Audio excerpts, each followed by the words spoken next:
Good evening, Who Dat Nation, and happy Wednesday, Bayou Blitz family. I hope everybody and everybody's families are doing extremely well on this Wednesday evening.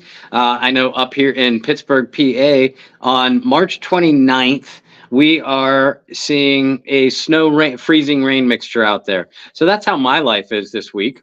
But I hope everybody is doing well out there. I am Bob Rose. I'm one of your hosts to tonight's Bayou Blitz podcast. Joining me is my diseased friend, Brendan Boylan.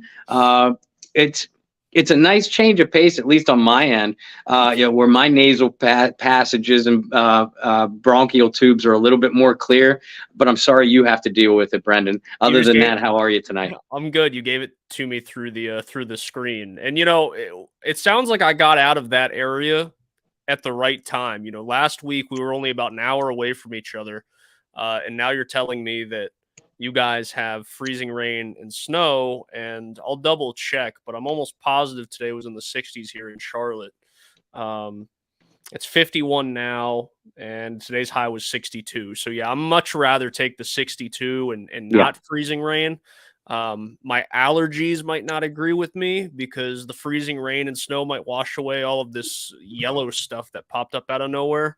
But nonetheless, other than that, I'm pretty good. The Saints had a little bit more of a quiet week this past week. What we saw this past week is what a lot of media in New Orleans and fans are used to during free agency, a signing or two, nothing really major. That's kind of what we're used to over the first 2 weeks. So the Saints kind of reversed it on us this year. But nonetheless, we still have plenty to talk about. Involving the New Orleans Saints. I did want to give a quick shout out because Louisiana, and I know a ton of people who tune in this podcast are also LSU fans. How about LSU's women's basketball team? Killing it so far this season. A couple more games to go for a national title. I have my fingers crossed just because it was such a good matchup earlier this year. Really hoping we see another LSU South Carolina. That would be a lot of fun. It was chippy. It was everything you wanted in the regular season. It would make for a great game during March Madness. But quick shout out to the Lady Tigers with LSU. But Bob, let's jump kind of into it. See the headline there at the bottom. Dennis Allen now has his guys. And wasn't that a talking point all year long for you and I is, Dennis Allen doesn't have his guys. This is a Sean Payton orchestrated roster. And I made a lot of comparisons as I just talked about college basketball or college sports in general. It reminded me a lot of a college coach taking over and having to inherit players that he didn't recruit. That's what last year reminded me of for Dennis Allen, a Saints team that didn't have his DNA in it. It was still Sean's DNA. And now you're starting to see the trend of Dennis Allen, not just with the coaching staff, but players now as well, getting some of his guys that he's either scouted, drafted, had play for him in Oakland. And when it hasn't been that, it's been guys that you can look at and signings that you see saying, okay, I could definitely see that guy play in a Dennis Allen system on the defensive side of the football. So what have you made of it so far? Are you happy to see Dennis kind of put his DNA and his fingerprints on this roster? Yeah, I can't say that I'm happy to see it until it produces results. Sure. But I understand why it's happening from Dennis Allen's perspective, and I think that he has the absolute right to bring in his guys, the guys he feels most comfortable with, not only on the field, like you said, but also in the coach's room and on the sidelines with him. His job, an NFL head coach's job, depends on results, obviously. I mean, that's pretty much the case with any job, unless you're a meteorologist. So if my job depends on wins and losses, I think that I have the absolute right as the head coach to want on the field and beside me on the sidelines the guys that I am most comfortable with. And more often than not, those are guys that you are the most familiar with. And I think that we started to see that trend a little bit in last year's draft. Trevor Penning, a big physical mauling type of offensive tackle, the type that we really didn't see Sean Payton bring in during his tenure. Not that Ryan Ramczyk, Teron Armstead, et cetera, not that those guys weren't physical, but they were better known for their athleticism. Trevor Penning is just a phone booth mauler.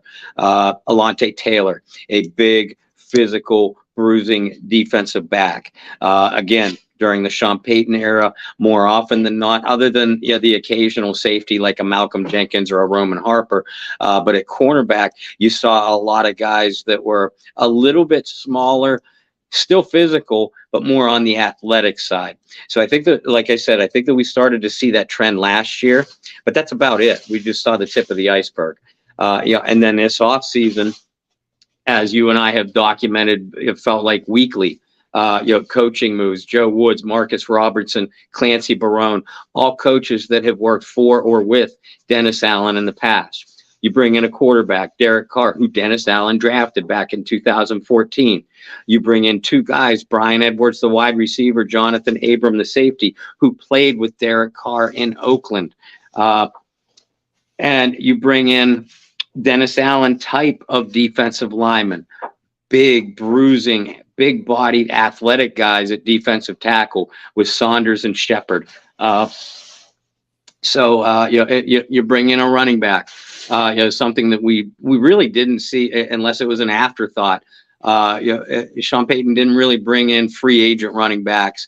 The only notable exception being, Latavius Murray to replace Mark Ingram.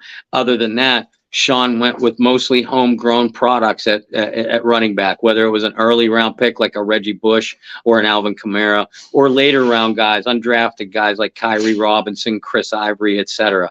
And I apologize as far as free agency. Darren Sproles is another notable exception.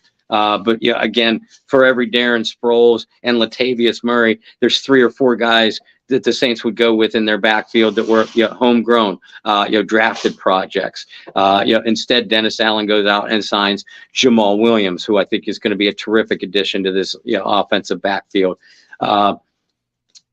We saw Dennis Allen make the decision to keep Pete Carmichael on, and we came to find out that Carmichael and Dennis Allen, obviously they've worked together since 2006. But obviously they have a close relationship. Otherwise, DA, I'm sure, would have moved on to another offensive coordinator. A lot of other coaches in a lesser position on the hot seat would have done so. So this team, the 2023 project that is the New Orleans Saints, it has Dennis Allen's fingerprints all over it. And again, irregardless of how you feel Dennis Allen did last year as a coach or how you feel about his potential as a head coach, I believe that he has his rights he has the absolute 100% right to make the decision on who he's going to be working with on the field and on the sidelines. Sure. I mean, if you really want to, you could almost put an asterisk towards last season. And I think that's fair and again, I made the comparison before of college coaches. I think that's fair for a lot of cases where you come in and it's not your team. It's not the guys that you would have hand selected. And you're absolutely right, Bob. I think everybody in a position like that, and you as well as someone who coached a long time, given high school's a little different. You don't really get to pick your guys, right? It's the same concept, though. But, when you don't have your guys, it's kind of hard to run the schemes you want to. It's hard to put your fingerprints on something you didn't make, right? And so I'm with you. I think Dennis definitely has the right to do that. I think some of the memes in some of Saints Twitter calling it the New Orleans Raiders or the Oakland Saints at this point, it's funny. And there's definitely points to be had. And I've brought up my concerns even on this show when we first started seeing those coaches roll in. The first thing that I talked about was it's one thing to give your friends a job, right? I'm all for that. If you're in a position where you can bless your friends financially and with job stability, absolutely do it. But when you're in a profession where, like you said, Bob, wins and losses are everything, winning is everything, you start scratching your head a little bit when you're like, okay, it's great that you brought your friends in, Dennis, but you and your friends didn't do real well the last time you guys were all together. You went 4-12, like 3 straight years. You start scratching your head. You start having concerns. It's different when you weren't successful somewhere else to think you're going to have success in this situation. Now, we talked about defensively specifically, and you highlighted a couple guys. Obviously, the big ones with familiarity, Dennis Allen, Derek Carr is the big one coming in and being a guy that DA had drafted. And I do want to transition here a little bit to Derek Carr because Derek did something that's becoming more and more popular amongst players. And obviously, you guys have seen it on this show. Players coming on and doing podcasts and talking about very relevant things. And Derek Carr went on a podcast this past week, and the biggest takeaway for me, Bob, yours might be different from the little tidbits that you heard and listened to. My biggest takeaway was when Derek Carr discussed the process of coming to New Orleans and how he reached out directly to DeMario Davis, Cameron Jordan, some of the team captains in New Orleans, and made the statement, it didn't matter if the front office wanted me. It mattered if the guys in the locker room wanted me, because if they didn't, I couldn't walk in and make a difference. And my biggest takeaway, and this is going to sound a little silly because you want to say, yeah, Brendan, they're professionals, of course, but that was a really mature thing to do, not from just the standpoint of Derek Carr, because Derek Carr could have easily said, I don't care. I don't care if the team wants me. The front office wants me, and they want to hand me a big whopping paycheck. So that's where I'm going to go. But so it doesn't just reflect on Derek Carr, but it also reflects on what's in the Saints locker room. I think both sides had to be really mature about the situation. And the fact that Derek said, hey, I'm going to be vulnerable. You guys can just tell me how it is. Do you want me or not? Because I don't want to put myself in a situation that's going to damage the team and damage myself if you guys don't want me here. And obviously, based on the result that happened, DeMario and Cam and some of those other folks said, yeah, we want you here. Yeah, we're going to get behind you. And I think one of the hardest things covering this team the last 2 years, Bob, at least for me personally, has been you went from such a vocal leader in Drew Brees that was not just vocal in leadership behind closed doors, but he was very much a vocal leader when we had the availability with him in the media. And then the last 2 years, it was weird because, well, the first year, obviously, there was 4 quarterbacks that started. You didn't have a sense of who the voice should be, and I think the team struggled to figure that out as well. Because naturally, you want to point to a guy like DeMario Davis, who's a great speaker and a great leader, but he's more of a on the field leader. He's going to show how to be a leader, a little more soft spoken than Drew Brees, right? Though the pregame huddles are, you might disagree because of that. Right. But then you look at a guy like Cameron Jordan, who is a leader both ways, but it definitely leads in a different way. And I think some of Cam's lightheartedness and humor is a part of his leadership skills, where you saw more of like a military aspect almost with Drew Brees. Like, it was very straightforward. It was to the point. And then you had Jameis Winston, who I think, like Cam, because of his lightheartedness and his humor, had the opportunity to lead, but because of injuries and things that were completely out of his control, never did. It was weird for 2 years because you didn't know where the voice was supposed to come from. And you even look at the situation last year when Alvin Kamara had to stand up in the locker room and deliver a speech. I think that tells you all you need to know, because if you want to talk about any of the quiet leaders on that team, Alvin Kamara is a pretty even keel guy, not too loud, not too quiet. That's the perfect example. So to see New Orleans get a guy now that is going to be a straightforward, who the leader of your team is vocally, who the leader of the team is inside the organization, outside the organization, and to the media, I think that hits home really well. So that was my biggest takeaway from the Derek Carr podcast and the Derek Carr interview. What were some of your takeaways when Derek Carr really just kind of opened up about his free agency journey and eventually deciding to join the New Orleans Saints? And I think that's a good takeaway on your part. First of all, I always love, and this is why we do it on this show, I always love to get the player's perspective, whether it's a current player or a former player, because it gives you guys, the fans, the real inside scoop. On what's going on inside an NFL locker room, and really inside the heart and mind of a player at ground zero, for lack of a better term. But the other takeaway that I had from this Derek Carr story was, this shows me how much Derek Carr wants to win, to reach out to the players that he is, in theory, going to be playing with, and to gauge their interest. And this wasn't only a narcissistic angle. It wasn't just, hey, are you guys gonna like me? No, it was just as much picking their brain.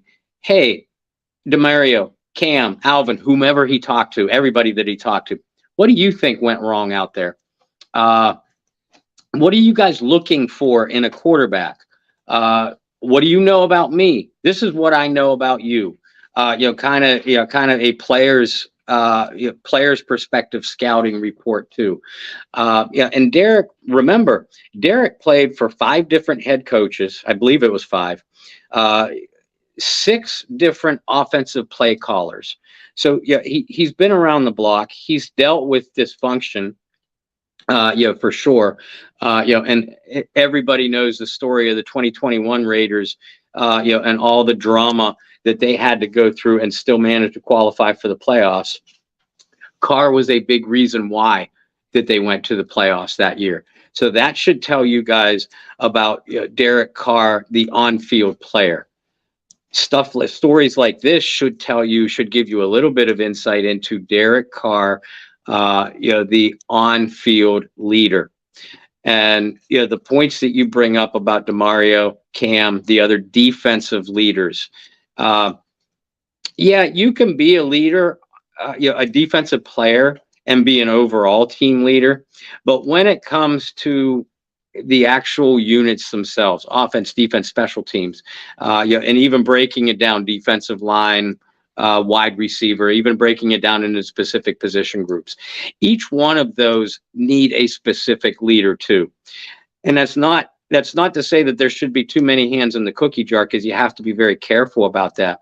But offense and defense are such a different perspective of the game, that Cam, DeMario, whoever else, they need to take care of their side of the ball, but the offense needs a voice to step up. And Alvin Kamara, as you pointed out, he made an attempt at it last year, but that's outside of his comfort zone. You as a coach, you as your fellow players, you don't want guys stepping too far out of their comfort zone, because you want them sticking to what they do best for your team, both emotionally and physically.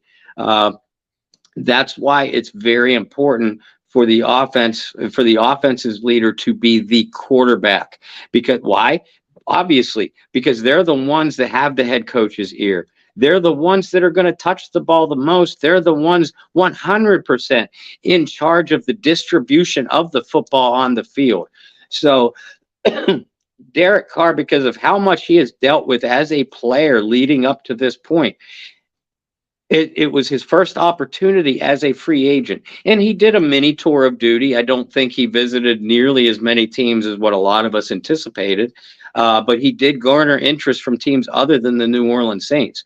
So for him to reach out and get in touch with and have a sit down conversation with the other prominent players on the New Orleans Saints, I think tells us not only the maturity level of Derek, as you spoke to, but also the leader and competitor that Derek wants to be for the New Orleans Saints. So I absolutely take this as a great, great thing for this organization. Absolutely. The other thing that Derek said on this particular podcast interview was he felt like this was an opportunity to kind of reinvent himself. and kind of rewrite his legacy. It's the next chapter, obviously, and we've seen this across multiple NFL careers. The second team is how you're remembered. That second, in this case, it's not the second contract, so I guess second team's probably the best way to say it, but that second team is how you're remembered. If Derek goes and has playoff success with New Orleans, people are going to talk about New Orleans Derek Carr more than Oakland, Las Vegas Derek Carr. Obviously you have a guy like Drew who had some success in San Diego, obviously had much more success in New Orleans, and you can go down the list. I mean, even guys like Tom Brady, you're going to have people that remember him for one of two things because he had success both places. A guy like Peyton Manning had success both places, won Super Bowls both places. So, if Derek's able to garner the success that a lot of Saints fans are hoping for and a lot of Saints fans expect, you could be talking about Derek Carr as a guy who gets remembered for his time in Louisiana a lot more than his time in Oakland, Las Vegas. And I'm the first to say it. You guys can go back and check the tapes. I thought Derek Carr was given a little bit of a bad rap and was dealt a bad hand the last couple years, because you go back to when he was healthy and you didn't have all the drama around the team, obviously with the Henry Ruggs situation, but even before that with the team moving, I don't think that gets addressed enough when teams move, how much that affects players. A lot of people are, oh, yay, they're going to a bigger market. Yay, more jersey sales. Yay, this, yay, that. You're talking about human beings who all of a sudden are going, we got to move. And it's not like Oakland to Vegas is a small move. It's not the same. It's not even the same state. I mean, obviously, even Oakland to LA is not a small move. That's two completely different worlds, if you will. Yeah. So before the move, before the talks of the move, before Henry Ruggs and that whole situation, and don't forget Damon Arnett, John Gruden, Antonio Brown, truckloads of failed high draft picks. Yep. We already mentioned the coaching carousel, an offensive coordinator and head coach. There were tons of drama. You take all the drama, is that fair to say, oh, he was just the reason that he may have not been subpar was because of the drama? First off, I don't think he was subpar, but I think the drama hindered how good Derek Carr really was. And I've gone back to it plenty of times. Before he broke his leg that one year, the Raiders should have been almost shoo-ins for at least the AFC title game. Yeah. And that's how good he was playing. He was in MVP conversations. And I know that was years ago at this point. But he's a Pro Bowl caliber guy. He's a top 15, top 10 quarterback in the league. And when's the last time that he's had the offensive arsenal that he's going to have in New Orleans, if everybody's healthy? And when's the last time he's had a team that isn't surrounded by the amount of drama and Bob just brought up things that completely slipped my mind. John Gruden. Wow. Just wow. And then Antonio Brown. I mean, he was a Raider for what? 2 minutes? I'll tell 2 you minutes in human years and about 25 years in dysfunctional time. I'll tell you a story. That story was such a hot topic. I actually had a buddy and a guy that I worked with when I was with ESPN. He was actually working on Le Batard's show when all that went down, and it was such a hot topic that they ended up going out and reaching out to the guy who put together the video for Antonio Brown that got posted on Twitter, and that was a segment of the Le Batard show. Who would think, you know what, guys, this is such a hot topic. Let's go find the guy that just edited the video together for Antonio Brown.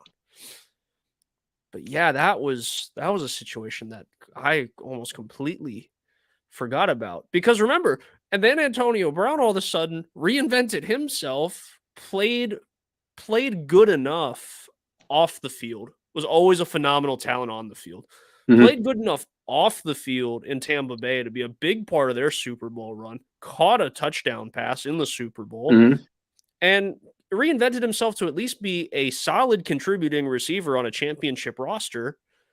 And then a year later, just quit in the middle of the game. So, yeah, Antonio Brown, that was a weird time. But nonetheless, Derek Carr has not had stability.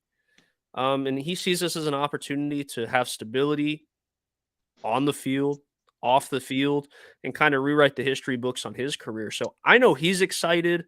Obviously, a lot of us are excited to see what happens, and the Saints aren't quite done in free agency. With that, I think some of the biggest news this week for New Orleans was going and getting a receiver who played with Derek Carr at some point, giving him some familiarity, whether it ends up being a guy who is a crucial part. Some people are saying he could even compete to be wide receiver 3.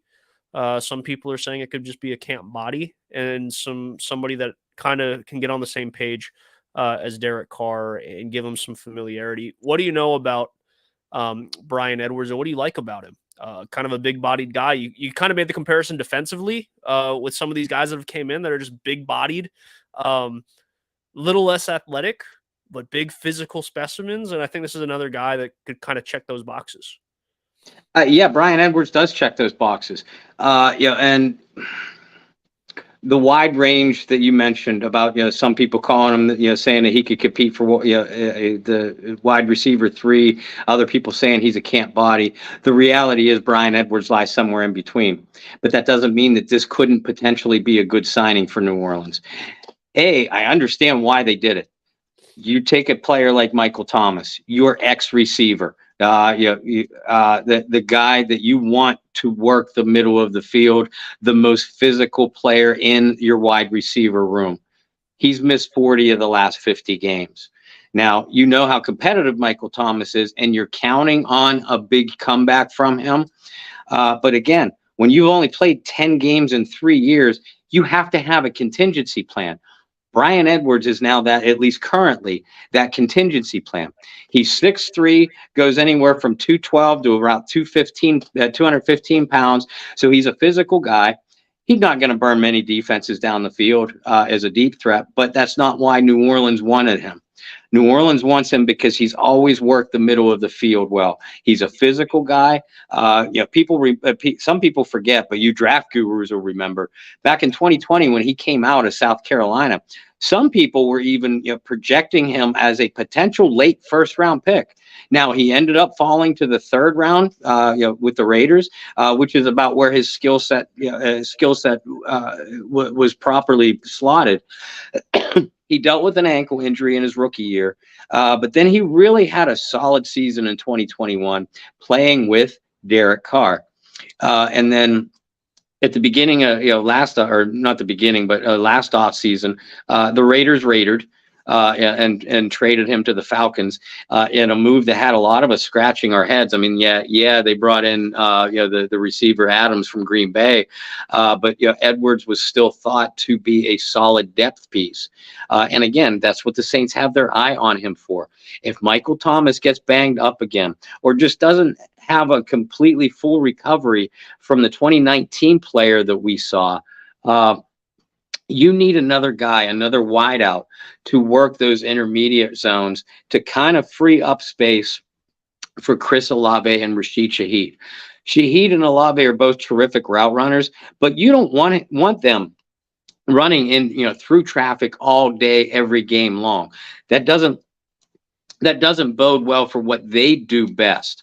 So what Bryan Edwards can bring to the team is, again, another physical presence who's familiar with Carr, who can work the middle of the field and give you solid depth.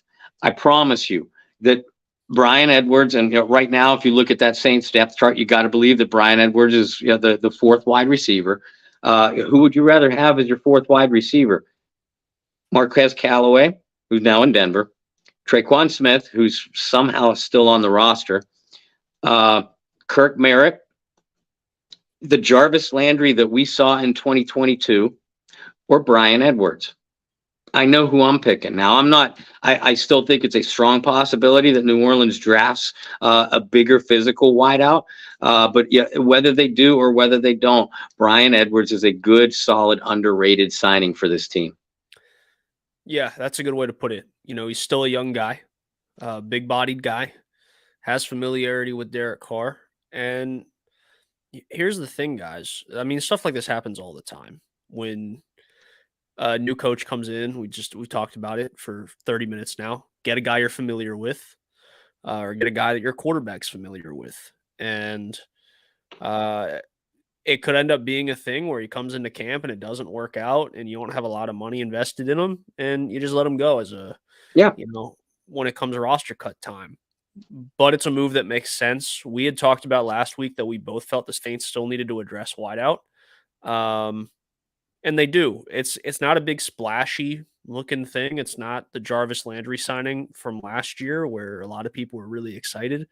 But at the same time, it makes sense.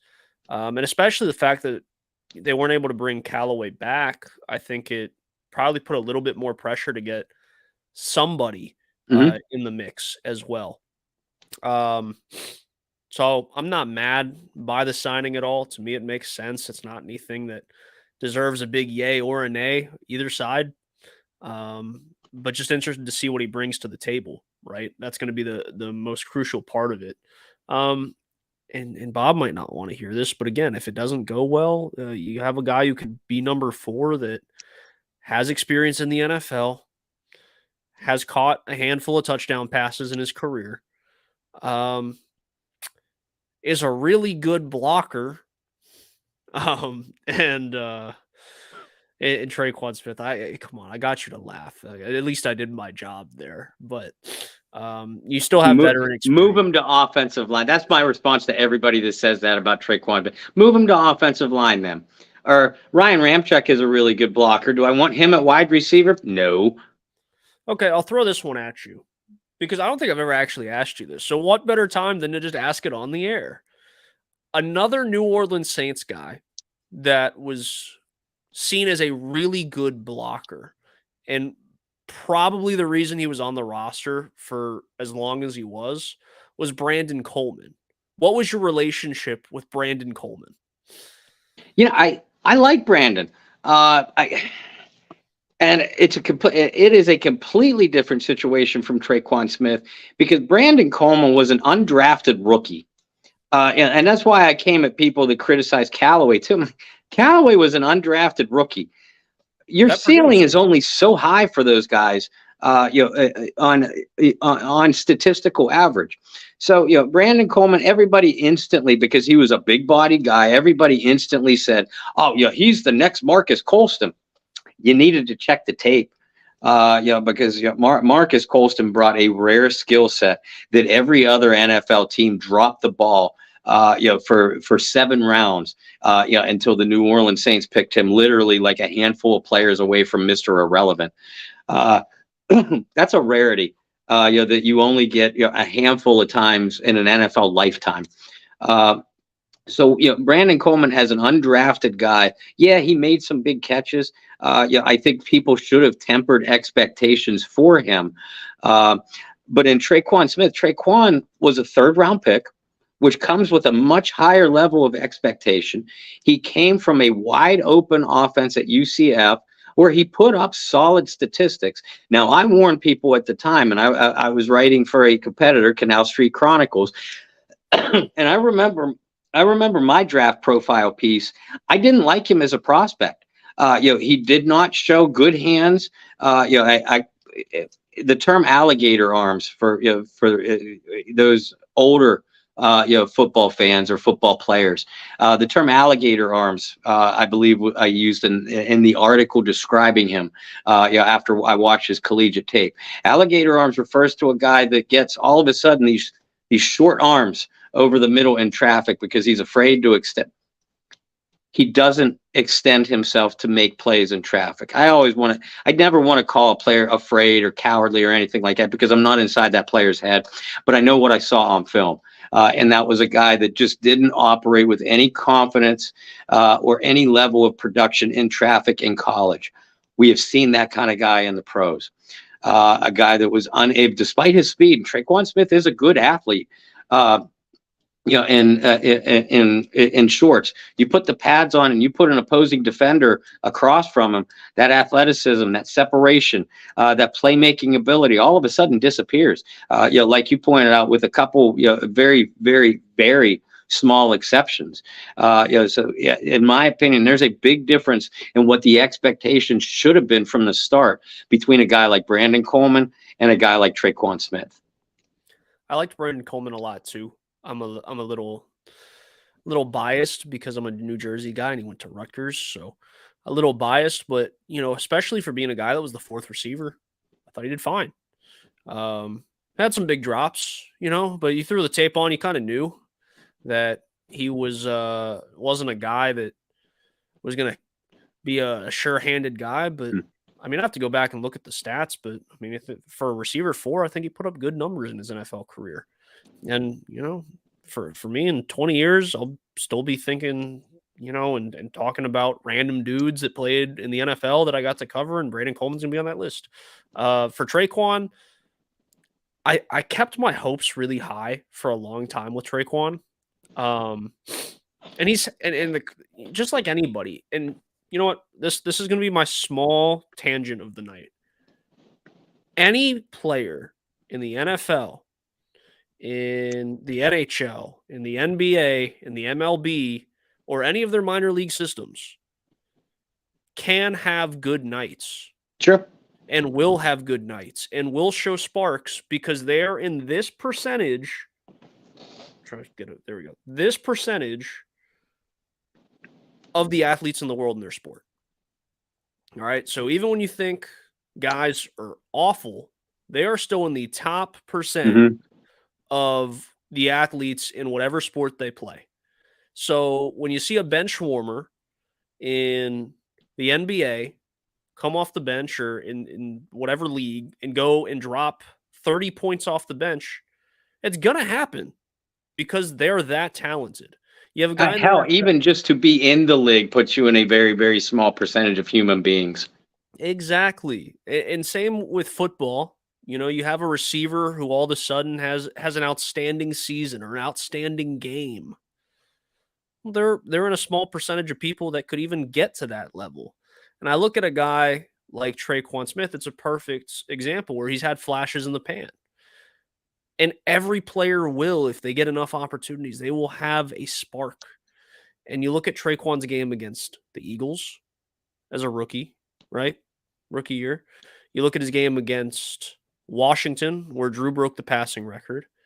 You look at the fantastic run after catch ability in that shootout game against the Niners in the Superdome, where he caught what at the time was the go-ahead touchdown. He's had sparks and he showed moments. And one of the things I pointed out for years was that if you took Michael Thomas out of the equation, like Traquan Smith, your leading receiver in touchdown receptions, like 3 consecutive years. He's done enough to stay in the league, but not as a receiver 2, not as a receiver 3, but as like a receiver 4. Like I said, enough to stay in the league in that spot, but to Bob's point, the expectations were much higher, right? Undrafted rookie getting receiver 4, great, good job. You did it. You got your chance in the league and you found a way to stay in the league. For a guy like Traquan, you're really hoping he's going to be a 2 or a 3, and he kind of floats around in the league at 4. And he's had injury problems too, right? Could Traquan go and be a receiver 2 or 3 for like a really bad team in the league? Probably. But that's where the expectations, like Bob said, is so different. Whether you're talking about a guy like Callaway, whether you're talking about a guy like Coleman, I mean, the list goes on with different guys that have played in New Orleans. All right, and same goes with all those running backs we were talking about earlier. Yeah. All the guys that Sean brought in over the years that were undrafted free agents. I mean, we could go down the list of guys that at least had a cup of coffee in New Orleans at running back, right? Boston Scott was in the Super Bowl this year. Yeah, he had a cup of coffee in New Orleans.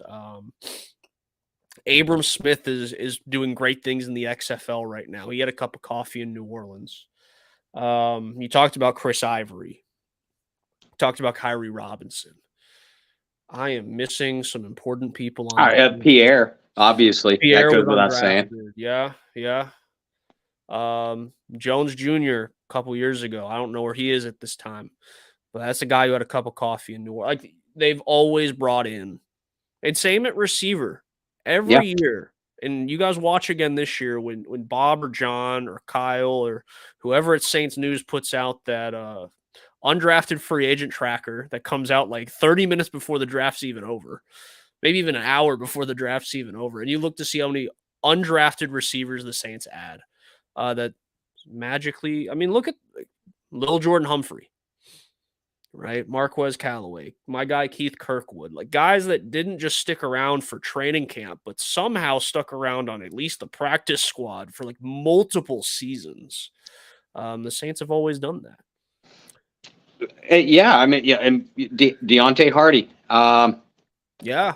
Obviously, the best two examples are Lance Moore, who was technically an undrafted rookie with another team, Cleveland.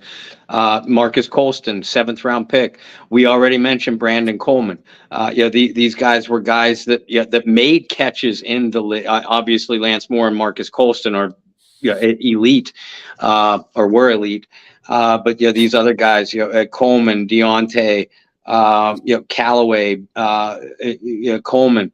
They had multiple years in the NFL. When you have an undrafted guy or even a late day 3 draft choice stick around for multiple years, that means your scouting department is doing a pretty damn good job. Yeah, and quick shout out to Eric Howard because I should have known this. Jones Jr. is in Denver. We have shocking. We have the New Orleans Broncos or the Denver Saints out there. John Butler, Emmanuel Butler is another example of a wide receiver. I also want to address what Eric asked here is, do you think the Saints might be picking up a receiver in the middle rounds? This one, particularly the kid from Princeton. Without getting too specific, I mean, the draft is like, a month away at this point. But I think Bob and I kind of talked about that already. I wouldn't be surprised if the Saints took a receiver anywhere in the draft. We just talked about Eric, is that who asked the question? Yep. Eric, I've looked at the kid's film. The guy you're referring to is Andrea Iasivas, and I apologize if I butchered that name. He does fit the mold of what I think the Saints are going for. He's a 6'3" guy. He's lanky, but he goes about 200, 205. Obviously against Ivy League competition isn't exactly ACC, Big Ten, or SEC level, but that doesn't mean that he can't make it big in the league. I think he is on the list of potential day 3 guys that the Saints could pick up. I'm working on a few draft profiles for higher draft, day 1 or probable day 2 picks. But I'll be doing day 3 prospects as well. But my first dot or drop of the night is to you, Brendan. Do you think the Saints draft a wide receiver in their first 3 rounds? If you had said first 2, I would have said drop. But first 3 rounds, that's a really good one because it could really go either way. I'm going to say dot. And the reason why is Michael Thomas. Right? We for months we were saying Mike's not coming back. Mike's not coming back. Yeah, you and I had texted about it actually, and you said we're not the only ones with eggs in our face. So like that's a relief, right? We weren't the only ones to get that one terribly wrong. But the concern here is still Michael Thomas's health, and Dennis Allen talked about it this week, was that he's still not 100%. They expect him to be ready for the regular season, but Mike's still not 100%. Is that concerning? I think some Saints fans immediately were concerned. Was it shocking? No. We knew we knew that it was going to be a process for him to get back again. I would have liked to hear personally Dennis say, "Oh, we expect him to be ready for training camp," opposed to the start of the regular season. I think that's more caution than anything. But because of Mike's health, because you have an emerging star in Chris Olave, and you would like to partner him up with somebody, and even if Mike is healthy, Mike's what, 30 years old at this point, with multiple injuries to the ankle and foot, which does not bode well. I mean, receiver shelf life, not as bad as running back shelf life, but it's close. Mhm. You might get another solid, productive 3 years out of Mike Thomas. So in terms of finding a long-term tag team partner for Chris Olave, if there's a guy that slips that you really like, maybe you do spend, pick 40 on a receiver. But you definitely are targeting guys that would fall in kind of that Traquan Smith type of area in the third round of, hey, this guy could end up being something.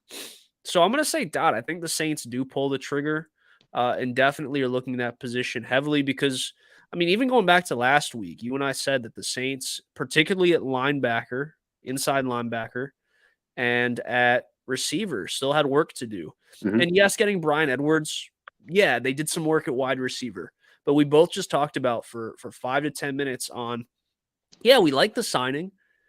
Yeah, it makes sense.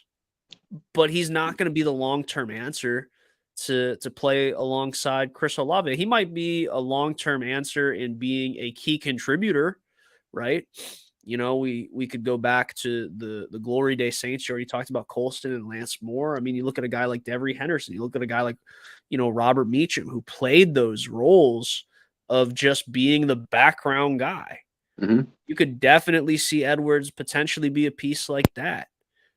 But he's not going to be Robin the Batman, or there might be a better comparison. That's the first one I got off the top of my head. They're not going to be running mates. So yeah, Dot. I'll take the Saints taking a receiver in the first 3 rounds.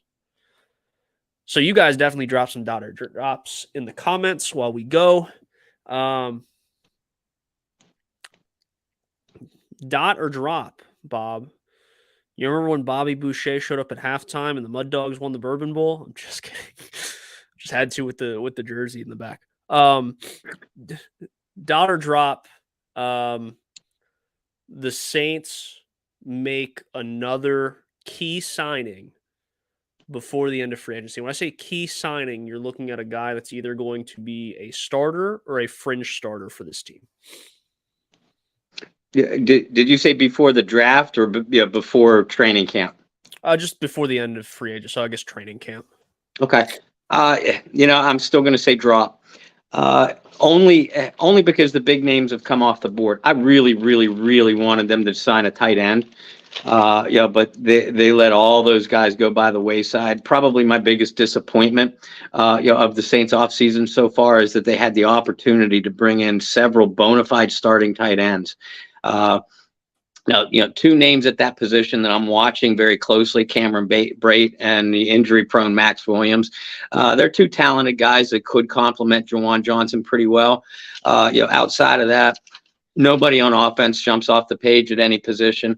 Defensively, I know everybody wants them to sign Ngakoue or Frank Clark at defensive end. That's not going to happen unless either one of these guys are still available after the draft. If the Saints don't draft an edge rusher in their first, say, 2 rounds, which I think is a strong possibility, then if a guy like Clark, Ngakoue, Dwayne Smoot, if one of those guys are still on the free agent market after the draft, I think they bring them in. But otherwise, I think the major moves in free agency are done. That doesn't say that they can't. That doesn't mean to say that they can't bring in a guy after the draft, that they won't bring in a guy that they're very familiar with, like a Quan Alexander, to bring in linebacker depth. But their big splashy free agent signings, I think, are done. So I'll drop that. Cameron Brate's the one that you brought up that's interesting because a lot of people forget that Cameron Brate was a guy that Sean Payton tried to stash. Yeah. And the Bucs ended up grabbing him, and he had some productive years. in Tampa Bay. Wouldn't be surprised if he comes back, but I also wouldn't be surprised if he ends up in Denver because it was a Sean Payton experiment. You know what I mean? All right. Go ahead. Hit me with the next one. Oh, Here, I'll help you out. From John Butler. Dot or drop, Taysom Hill throws at least 30 passes in 2023. I think this is a good one for both of us. uh-huh. I'm going to say dot. I think this because not because I doubt health of anybody, and certainly not because I hope we get to a situation where Taysom Hill's the starting quarterback, because if that happens, Derek Carr and Jameis Winston went down, and that's not good. I'm going to say dot because, geez, I mean, it feels like every year this is the story, every offseason. I'll get really dramatic with my voice. It's always breaking news. The New Orleans Saints tight end / quarterback / running back / offensive weapon, Taysom Hill, experiment at insert position here is now over, right? We hear that every offseason is, okay, well, Taysom Hill's not a quarterback anymore. He's going to play tight end. Okay, he's not a tight end anymore. He's going to revert back to whatever he was doing. But with that, he gets to be Taysom Hill again. If this is truly, we're done experimenting, we're just going to do what works, right? Then Taysom Hill is going to have the opportunity to be Taysom Hill, which is going to open up what we started seeing at the back end of last year. Yep. And that's going to open up some crazy formations and open up opportunities. Now, 30 passes a game.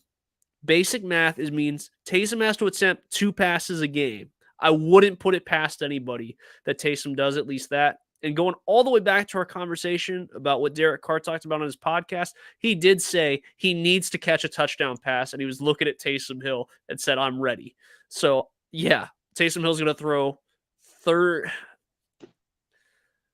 2 a game gets him to what, 34, right?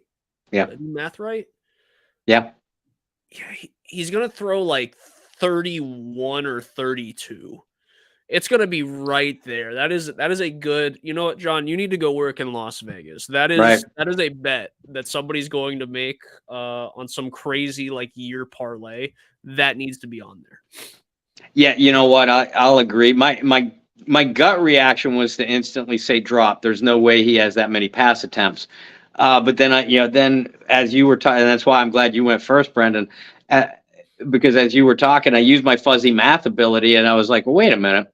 If Taysom plays in even 15 of 17 games and averages 2 pass attempts per game, that puts him at 30 right there.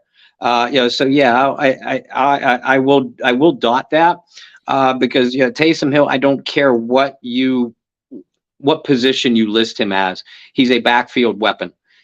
For him to be the most effective backfield weapon, he's going to still run the ball 90 to 95% of the time.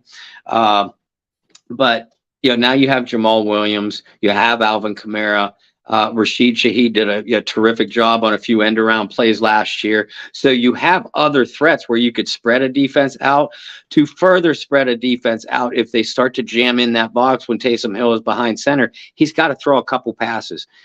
So yeah, I do. By no means do I think he's going to hit.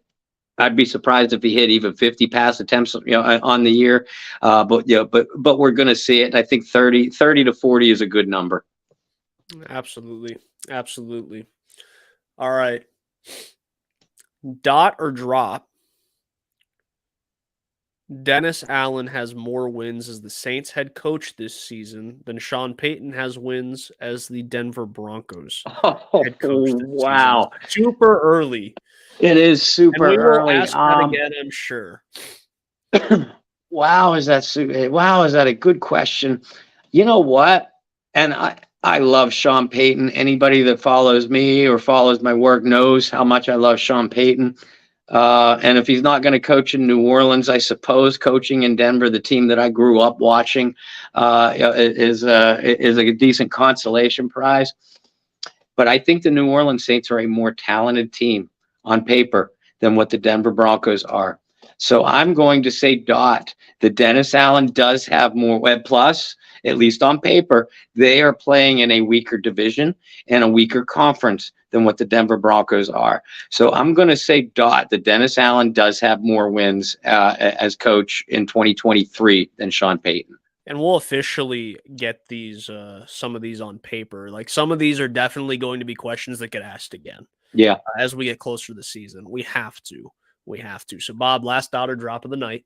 Daughter drop, and I ask it because we've seen a couple mock drafts recently, kind of shoehorn the New Orleans Saints into this position or this particular player. So I'll ask you, daughter drop. The New Orleans Saints will draft a tight end with their first round draft choice. Ooh. I'm gonna drop that. I think that and kind of going back to what we talked about a little bit ago, I think the Saints have bigger needs. Right. And part of this, too, is me still holding out hope. Not holding out. I don't even know if holding out hope's the right way to say it.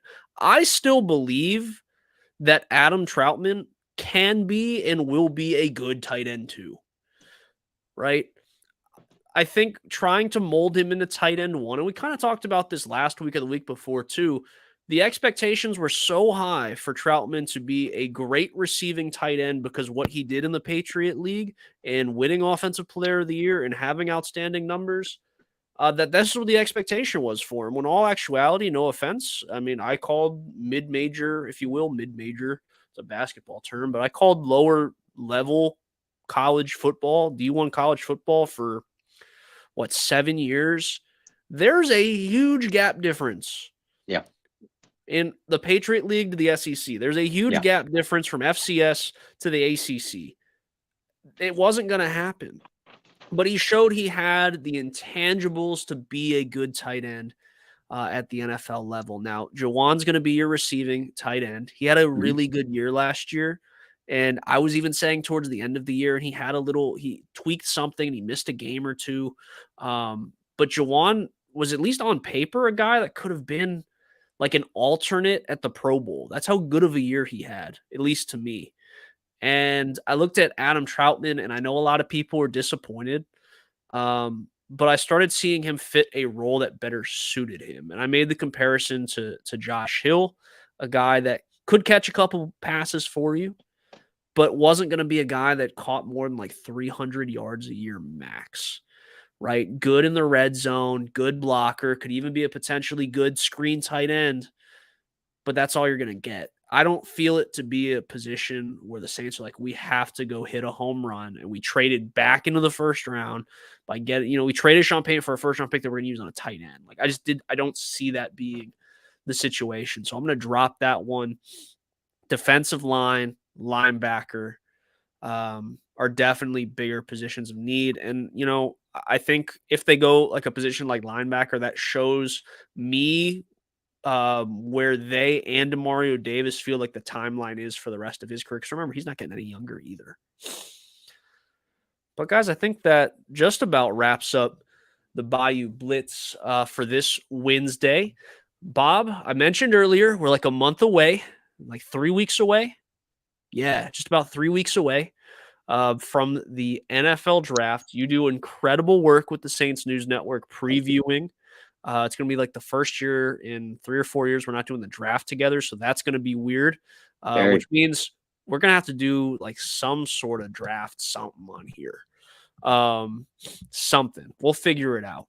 But you're always so good around draft time. You do some great work. You analyze players. You watch a lot of film. And I know a lot of people are going to start popping out of the woods going, who do the Saints need to take? Who's going to change the course of this franchise? And you're going to have a ton of questions hitting you on Twitter, in your DMs, on Facebook, in the chat here. So where can people save some of the trouble of reaching out and blowing up your Twitter? Where can they just go and read some of your work about some of the 2023 NFL draft class.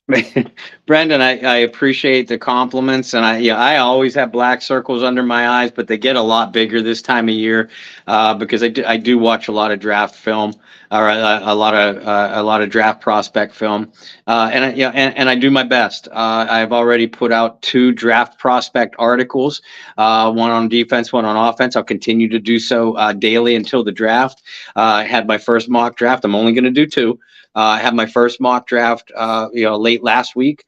So make sure you go back and read that.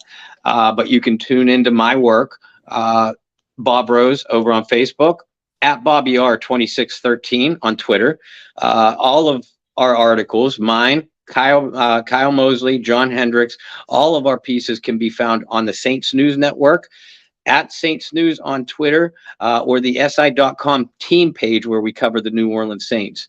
And obviously I stream all of my stuff, not only on my personal pages, but our Bayou Blitz Facebook page, and our Bayou Blitz Twitter page at Bayou Blitz Pod. So those of you that do that, that follow those pages, thank you for doing so, and continue to funnel Saints fans towards that Twitter page, towards that Facebook page. Eventually, we want to get to the point where those groups are so big, that we can do special projects for just followers of the Bayou Blitz Twitter page or the Bayou Blitz Facebook page, content that you can't see on the normal mainstream pages. That's how exclusive we want to make these pages. You guys are doing a great job at trending that direction. We just ask that you keep it up, and thank you for all the work you've done for us so far. For myself, you can follow me on Instagram and Twitter at BT Boylan. Make sure you follow all the work of the Saints News Network. Yeah, we'd love to get to a point where we can do exclusive content for you guys because we love just hanging out with you guys, and especially seeing some of you regulars in the chat every week. It's definitely like a family reunion every Wednesday. So get your we'll have to get to a point where we do gumbo on Wednesdays. We do some crawfish boils, and everybody makes their own little boils at home. We all get it together and enjoy it while we're on the live. But no, Bob and Kyle and John, those guys do incredible work during the draft. It's obviously one of the busiest times of the year, so definitely tune in and reward their hard work by reading what they're able to put out and some of the video content that they put out as well. We're going to have a lot of content for you guys moving forward. Also, just a quick plug from me. Going to be posting our 3rd episode of the Thoughts of Bruin podcast, which is under the Bottom of the Mug production network.